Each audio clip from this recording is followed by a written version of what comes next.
probably the easiest part, but the part where stuff can really go wrong. If you spend too much time, or you spend a lot of time on your model, a lot of time on your texture, you get to the part where you're rendering the stuff out, it really could just fall apart if your stuff isn't set up correctly. So I believe this is my product here.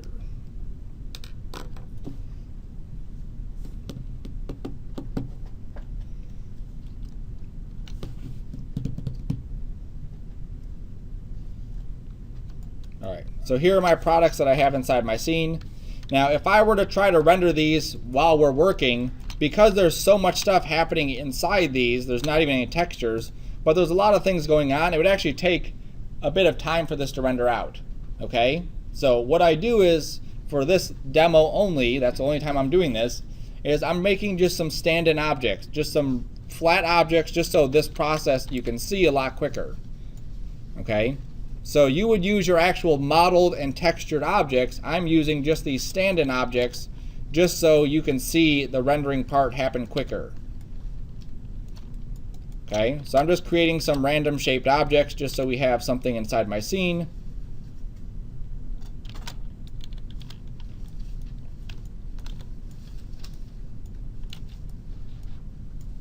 Like that. Perfect. Oops.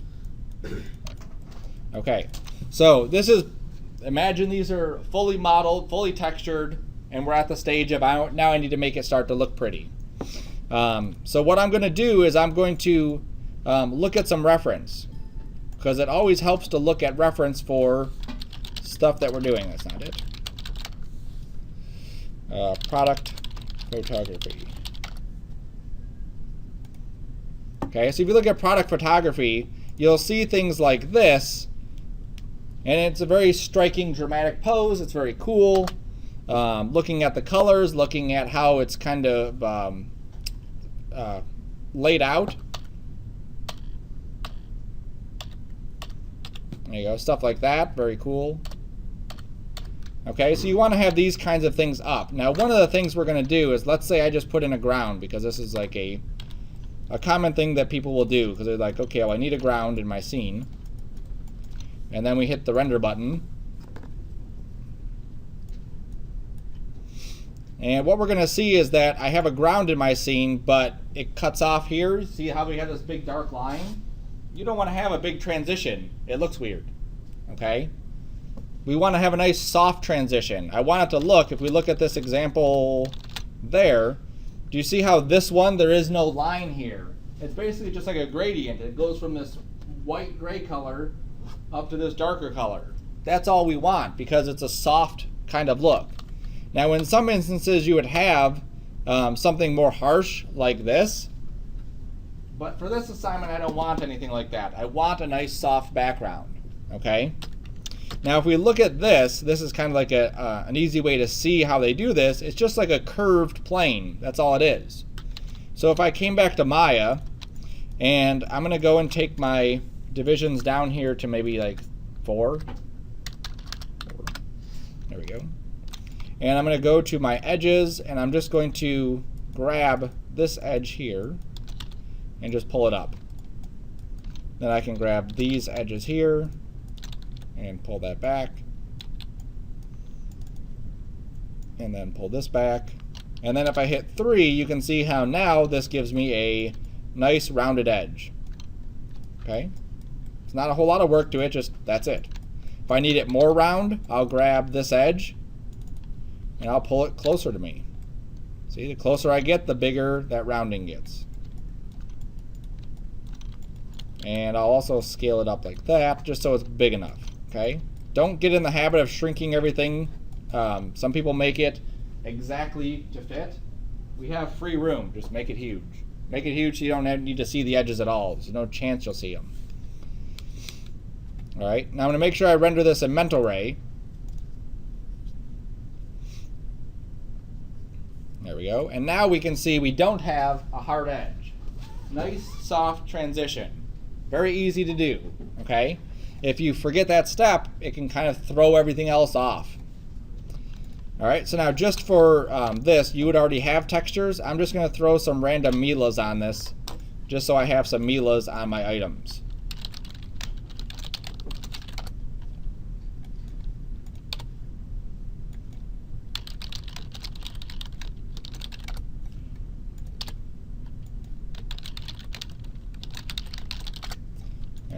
background.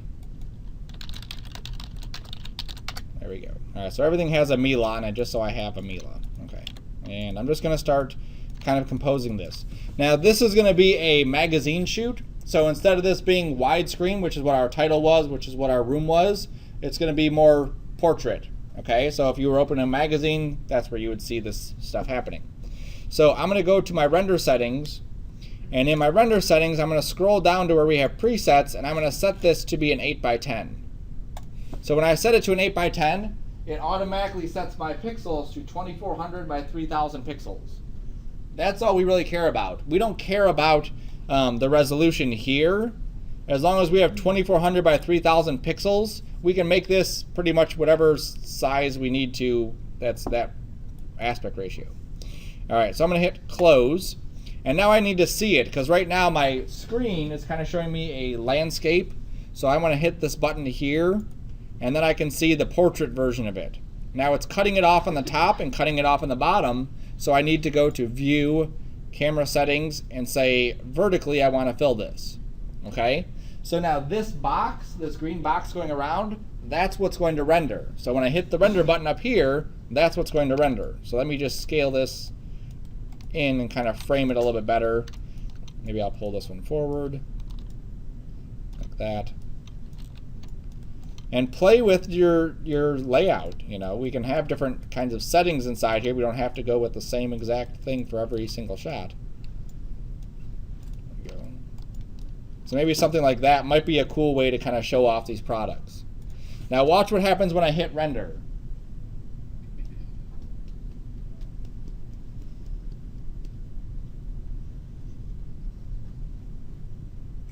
It's still rendering.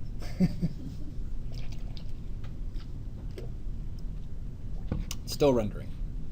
It's still rendering. I'm just going to hit escape. Okay? This is going to take forever for me to render this thing out at this size. Our goal anytime we render it is iterations. We want to make as many iterations as possible so that we can constantly see what does the lighting look like, what do the textures look like, what does everything look like as quickly as possible. If I change something like my lighting, I hit the render button again, it's going to take some time to render. So right now this, which isn't even done, took 26 seconds to render. And if you look at the bottom, you can see how I'm like 0.222 is my zoom. That means I'm zoomed out to like 20%. If I hit this 1:1, it'll show me what it looks like at 100%, but that doesn't do me any good here. Okay? Oops, wrong button. Come on, there we go. All right, so what I'm going to do is under my options, I'm going to say test resolution, and I can set this to 25%. So what that means is that when I hit this render button, it'll render it out at 25%. So it should go quicker, giving me quicker previews. So I hit the render button. 4 seconds. Okay? So you can see how much quicker that is. So if I do change my lighting, textures, anything, right away I can pretty much see what it's going to look like. That's what we want. All right, so I don't have any lights in the scene right now, so let me just move this over. Let me create some lights. Area light.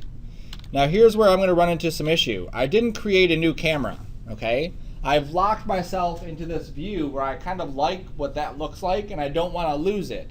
In order for me to position my light, I could make a new camera or I could jump to a different view and try to line it up, but I'm going to do something different. I'm going to basically create a set so that I can jump back to this camera view anytime I want.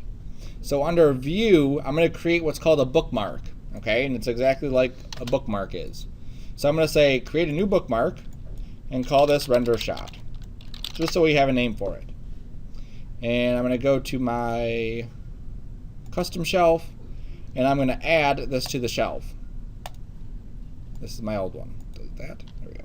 All right, so now what happens is as I move out or do whatever, I can click back on that button and it jumps my camera right back to that shot.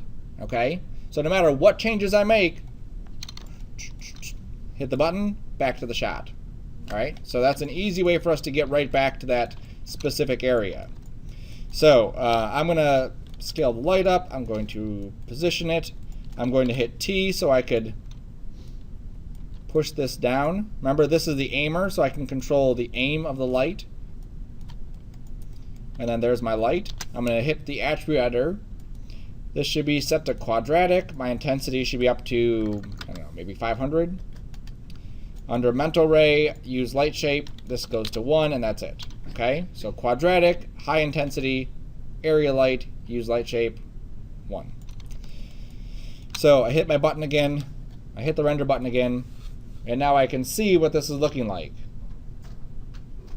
It's on this screen. Hold on. There we go. All right, so that took 6 seconds. Now that we have a light in the scene, it's taking a little bit longer. So I need to increase the light. It's too dark still. So I'm going to go to the attribute editor, make this maybe 1500.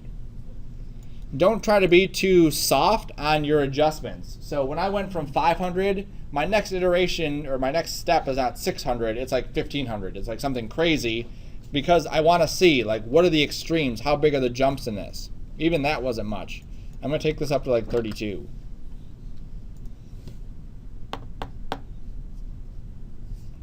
All right, so now we're trying to introduce some light into the scene. That looks like it's a bit more appropriate.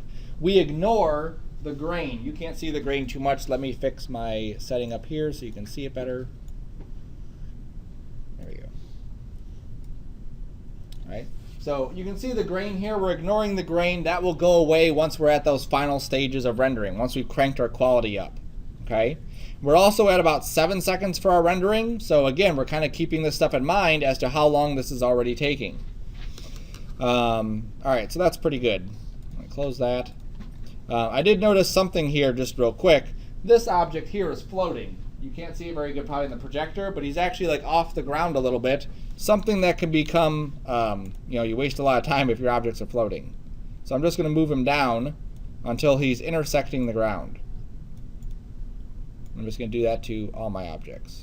And sometimes I'll even go underneath and just verify that they are kind of sticking through. And that's perfectly fine. They don't need to be touching right on. They can be sticking through a little bit. All right, so that's good there. So I'm going to jump back to here. And I'm going to jump back to, not that one. Lighting. All right, so here's some, just so you can see it, here's different setups that people have. Like these are actual things that people would set up if they're taking photographs in their house or their studio. All right, so this is the one I want to get to is this. So for our lighting in our scene, you can see they're not using one light for this. They have multiple lights set up. They have a key light, which is our main light that's hitting it. We also have what's called a fill light that's going to come in from the other side. So if we look at our rendering, you can see how dark this area is, okay? So this is our main light that comes in and hits this side. The left side of this, it's black, it's completely black. There's no bounced light happening there. So what we do is we add a fill light to kind of fill in some of that data. So that's what I'm going to do. I'm going to grab this light and I'm just going to hit T and then duplicate it and scoot it over to that side. And then I'm just going to take its intensity down. Hit my button again, go back to my render, and then what we should see is that we have some good contrast between the right and the left.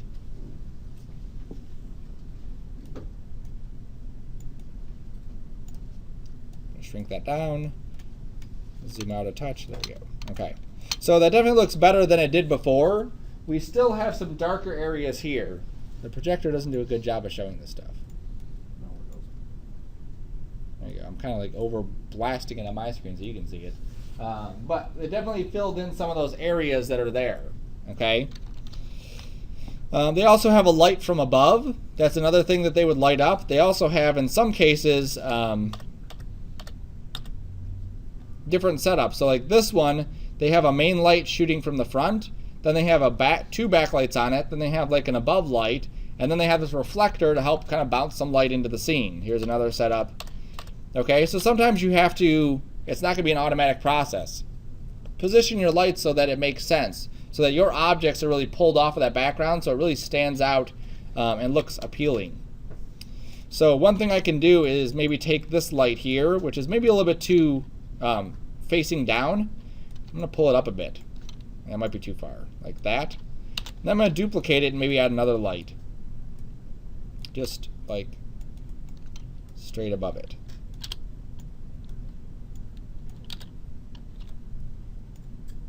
Okay, So what I'm doing is just kind of playing with the lighting. I'm not trying for anything super specific. I'm just trying to make sure that my lighting looks decent. I'm going to rotate it down to, there we go. All right, so let's try this and see what happens. The top one, I'll leave it at 2200 and just see what it looks like. Now, anytime we're doing renderings from one shot to the next, I like to see what did the last shot look like, because I have a short-term memory problem and I have problems remembering what it looked like. So I click this button here that looks like a picture, and that keeps the image. So now I can render, and then I can just scroll back and forth to see what did the old one look like, what does the new one look like, and make sure I'm going in the right direction.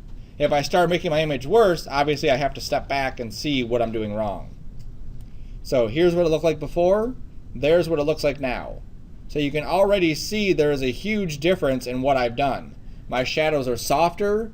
My lighting from this side, I think from the right, my key light could probably be a little bit more punchier. It's a little bit too flat for me, okay? So I'm going to go back to my key light. I should probably start naming these. So I'm going to call this one top light. I'm going to call this one here my fill light. I'm going to call this one here my key light. There we go. Okay, so I'm going to crank this one up to maybe like 8200. Now remember when I set it up at 500 at first? What if we went to 600, then 700, then 800? Obviously to 8200, it would have taken us a long time to get there. That's why we do these huge jumps to get there. And I think that's looking already better. Did I save the last one? I did. There we go. Okay, so you can definitely see there's a lot more punch in that one. Now here I could have looked at this and said, yeah, that looks pretty good. It takes me, now we're at 10 seconds, it takes me 10 seconds to change some stuff, render it out, and see if it's looking better. You basically want to find where you think it looks good, then go further and just make sure that it is where it looks good. So here, I think that looks pretty good like that. I'm going to go even further and maybe crank this up to like 12,200. I'm going to do it. We'll render it out again and we'll see. Does it work, or am I going too far with this?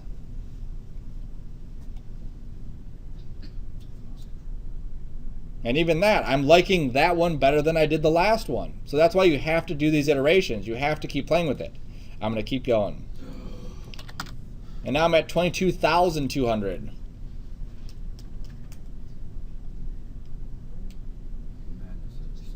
It is a bit too much. It's a little bit blown out. Okay?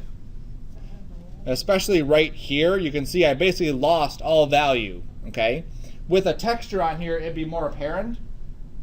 Where you would actually like lose your texture because it'd be so white. So I know I've gone too far. 12,000 and 22,000 are kind of like where I'm at.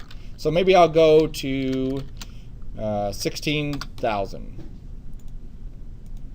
Okay, and there is no magic number. My numbers are different than your numbers, so you can't rely on what I've punched in. And I think 16 is actually the sweet spot for this. Yeah. Yeah, I think that looks like it's pretty good. Now again, if I get to the later end, the later side of this, and I'm like, nope, it's still too bright, I know exactly, I jump to my key light and just crank it down some, okay? So that works pretty good. Also, my objects are not floating, which is awesome. Cool.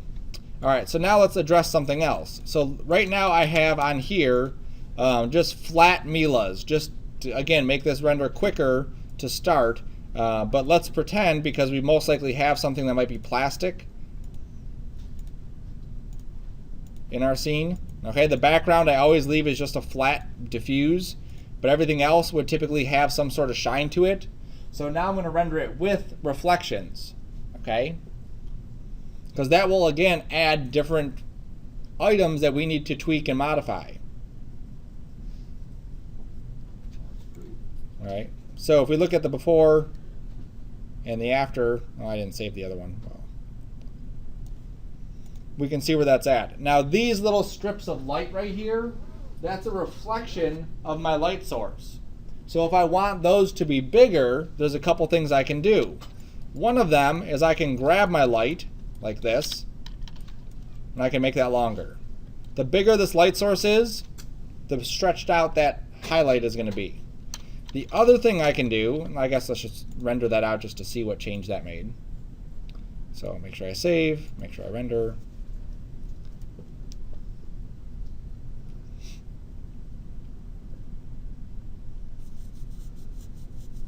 So now you can see this thing is more spread out than it was before. So again, I'm kind of customizing what I want that highlight to look like.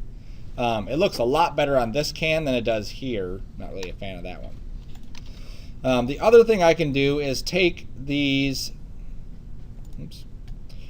settings here and play with them. So the glossy blend is just how much reflection is on there. Do we have a little bit of reflection or a lot of reflection? This glossy roughness is how sharp the reflection is. So 0 roughness, and 100% of that should get us a pretty reflective surface. So we save, we render it again. By the time you're done with your rendering, this bar should be pretty full of all your renderings. And it's neat because you can actually go back to the very first ones you've done and see how far you've traveled with it. All right. So here's my first one, and it looks pretty horrible, okay? There's not a lot of stuff reflecting in our scene, right? In order for reflections to work, something has to reflect into those objects. Right now, if I were to zoom out, what's it reflecting into it? It's nothing, right? It's just blackness right there. So what I'm going to do is just create a sphere. And I'm going to make it enormous. There we go. Like that. And I'm going to put a special material on it. So I'm going to go to Favorite Materials and assign a Surface Shader. And this is what we used for the checkerboard. We do it because there's no illumination. It's just like, that's what it is. So if I change this to a color, what that's going to do is kind of flood in some of that color into these areas here for reflection. So I save, I render it again, and what we should get is a bit more stronger reflections happening inside this.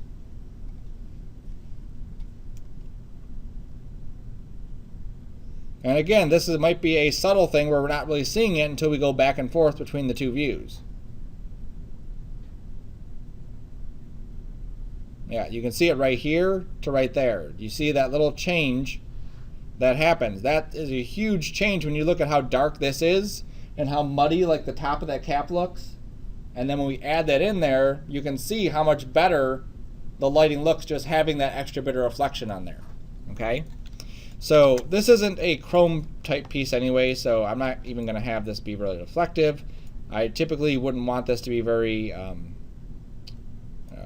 soft, so I'm just going to do that. Okay, so I'm just going to adjust these until I get, again, values that I'm happy with.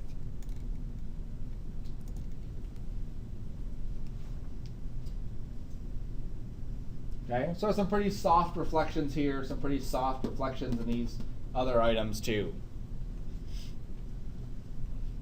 All right, so I'm happy with that lighting.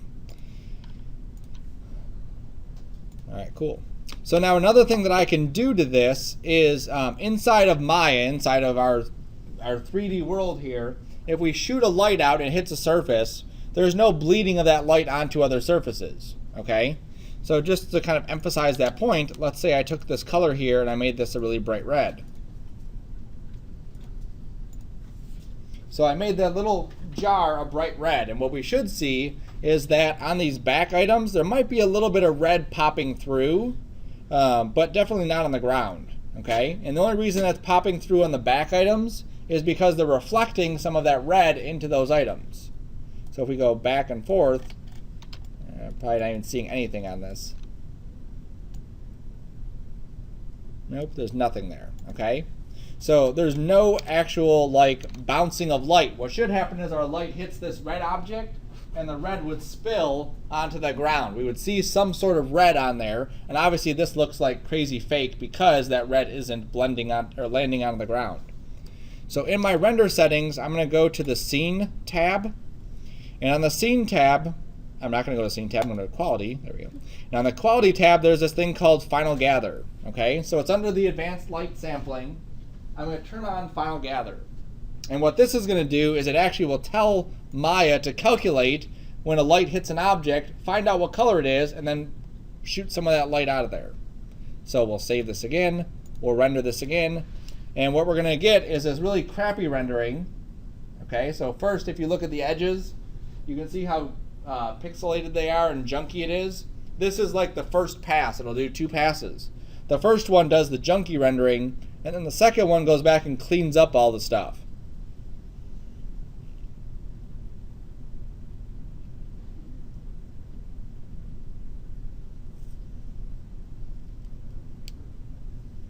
But what we should get, and we can still kind of see this right now, there's a little bit of red popping in on the bottom. There we go.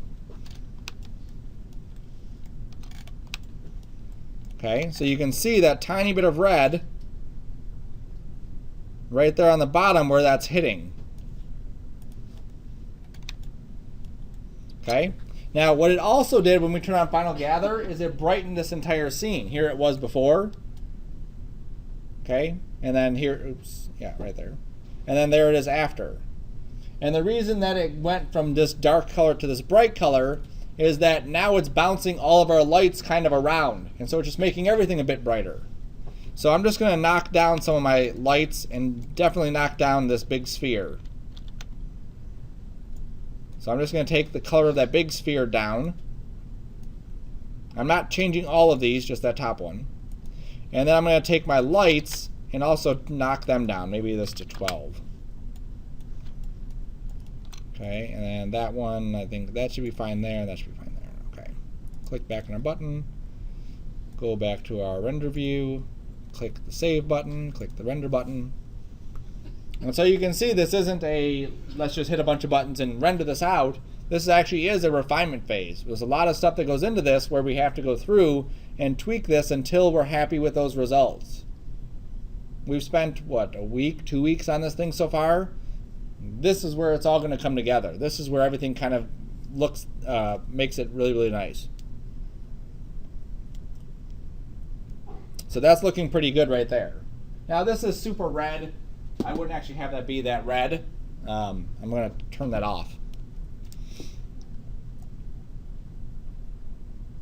All right, so there we go. So we're a little bit dimmer than we were before. We could still up our lights if we needed to. All right, so I'm going to just take this red and just knock it back off. And again, you would have your actual textures on there. You wouldn't have this bright red color. Okay, so that's it. That's the lighting is done. The camera is done. I can play with some other stuff too, just to see. Like, let's say I'm happy with this, but maybe I want to just play with my camera a little bit. Okay, so a couple things I can do on my camera. I click my camera selector right here, and I could change things like the focal length. So just to exaggerate, I'll set this to 6. So you can see what setting that to 6 is going to do. It really makes the perspective really distorted on these items. I set it to like 200. And you can see what it does here. It flattens everything else, or flattens everything out. Okay, so finding a good number for this is just, again, it's another one of those little things that could really help kind of sell your product a little bit more. So here I'm kind of emphasizing this item a bit more, and then making the other items in the background look really diminished. Okay, so we can play with all of these settings. I'm going to leave it where it was before at 35. I'm just going to click that. That looks pretty okay. All right, so now I'm going to go to my render settings. I'm going to go to my scene tab here, and I'm going to go to the passes. Okay, so when we did our title, we rendered out, oops, go down far enough. We rendered out this ambient occlusion one, and the ambient occlusion will allow us to just make better contact with our objects together. Okay, so right here in my scene where these objects are definitely hitting the ground, it creates a darker shadow right where everything is hitting other items, so it just kind of seals the deal that they're actually touching each other, and we can adjust those properties later. It's kind of like this, like how close and dark this is, that's what we'll get further down here. So it turns out pretty decent. The max distance I'm going to set to, in this case, probably 3. Okay, I'm looking at my grid, I'm looking at my items, and I think 3 of these grid lines is an appropriate distance for me, for mine. If your scene is huger, you may have it at 30. If your scene is tiny, you may have it at 0.1 or something. You have to look at those things and see. I'm also going to turn on depth, and I'm also going to turn on Mila Matte Pass. There it is. and then hit create. Okay, so what those three do, let me hit the render button again so we can see it, is the ambient occlusion will give us the black and white image that we can make so that our items look like they're actually making contact with the ground. Oops. Let me fix my camera because I zoomed out. There we go. The depth will actually record how far from our camera is each object. So it actually like records that information so that we can use it for things like depth of field later. And then the other one, what it does is it creates a separate rendering for each item so that we could adjust colors individually. So while this is going,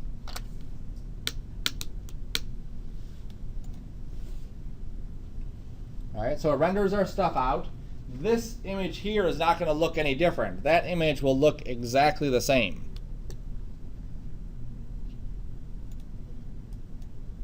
So let me shrink this down so we can see it. Okay, so this image looks exactly the same that it did a second ago. So what I'm going to do is I'm going to use a different program just because it's easier to see it in this program. Work.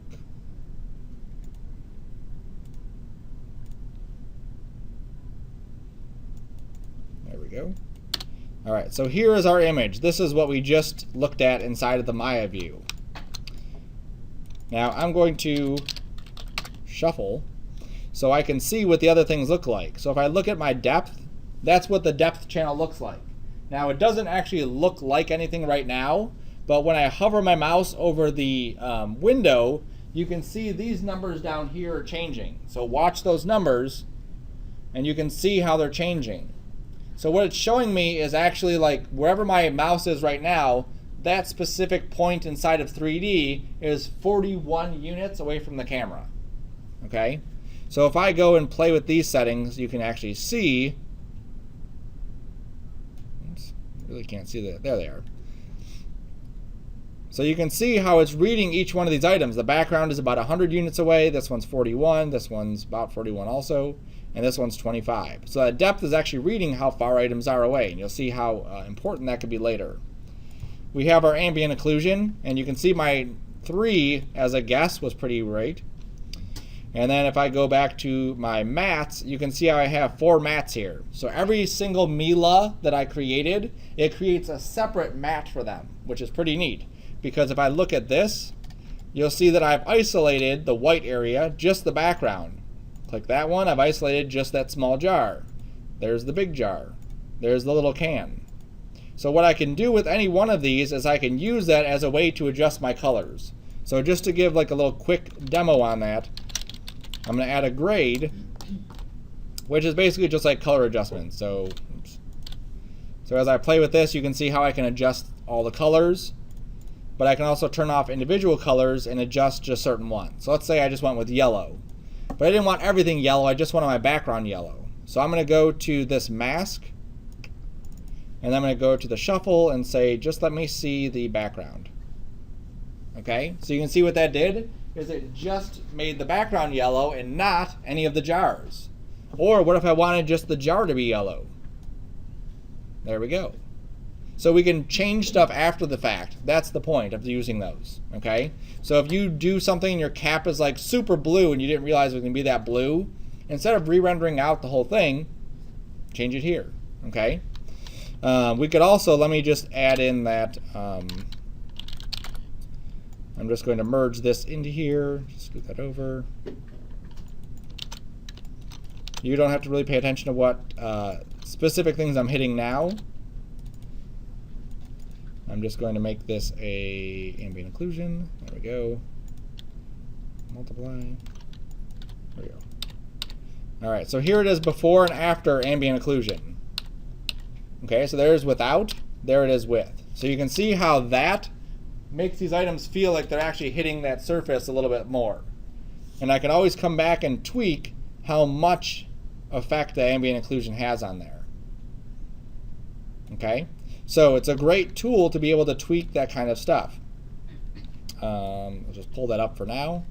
And then I also have, let me just scoot some of these over.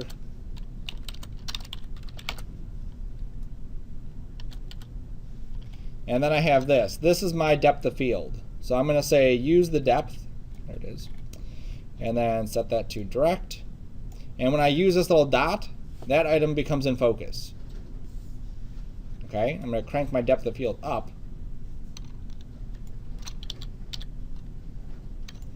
Let me color this because it's really hard to see.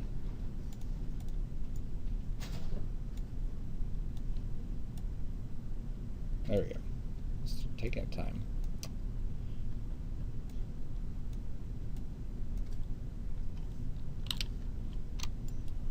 All right. So now if I take this, and it doesn't seem like it's reading it. I grab the right one.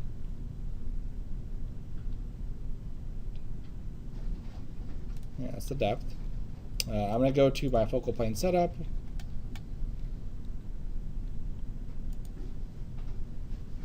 And I think this depth of field just needs to be like a lot bigger, like 10. There we go.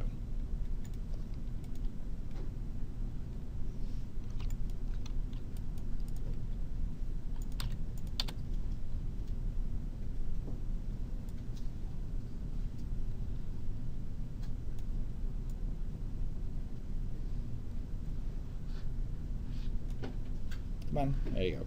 All right, so that's easier to at least look at without going blind. So now if we look at this, you can see this item here is in focus, and then these two items in the background are out of focus. So using that other channel, we were able to isolate certain aspects of this where we can then create depth of field, okay, which makes our item appear more realistic, appear to be actually photographed with an actual camera and not created inside of the computer. You can see how crystal clear this looks. You can see how nice this looks. It gives it a really nice photographic appeal to it. And when we start to add all of these other things together, it really starts to come together really nicely. I just put this here. I just put this there. There we go. So now we have our depth of field and we have the ambient occlusion. And then if I needed to adjust any colors,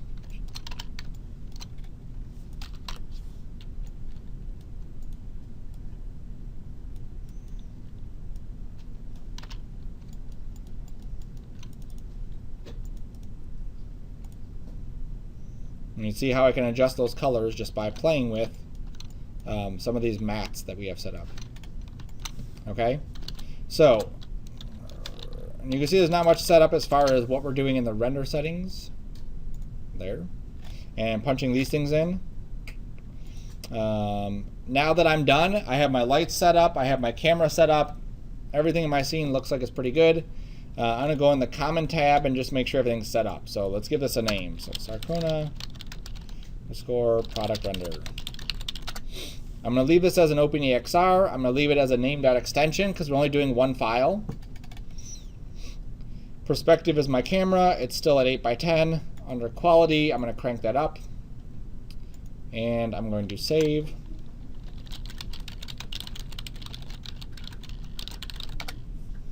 And then in here, I would just finish up by going to render, batch render. And so what this is going to do is it's going to ignore that scaling down. Remember I set it to 25% render? It's going to ignore that. It's actually going to render full size, okay? Because I went to batch render. Now, this process here is going to take considerably longer than the other one did. So this, my last rendering that I played with, took 39 seconds. Okay, 39 seconds to get that image, which is smaller and not at the same resolution. This one, percentage of rendering done, 0. Okay, so it's at 0% now for one frame. It might take 1 hour or 2 hours or 3 hours or 6 hours for one frame because we are using Final Gather, we're using multiple area lights, we have all these other passes set up on it. Okay, and that's why we're only doing one file because that's going to take a while to do. All right, so we just set it and let it go. I'm going to go to my task manager. I'm going to wait. There it goes. I'm going to right click on my batch. I'm going to go to set priority, save below normal. There we go. And I just wait. That's all we do. We put the render sign in our computer and let it go. It might take, like I said, 6 hours. It might take 8 hours. It might take overnight. Okay? There's no real estimate as to how long this is going to take. It's just a matter of waiting and seeing what happens. Okay? And like I said before, we don't want to have to come back and re-render. If this jar is too bright, hopefully we rendered out our passes so that we can take that matte and just adjust that one jar so it's not too bright. Okay? Otherwise, we do have to just hit the render button again and let it go through another 6 or 8 or 10 hours. I've had renders, single frames, take 13 hours. Those are more like entire scenes and not just like a couple products, but they have. Okay?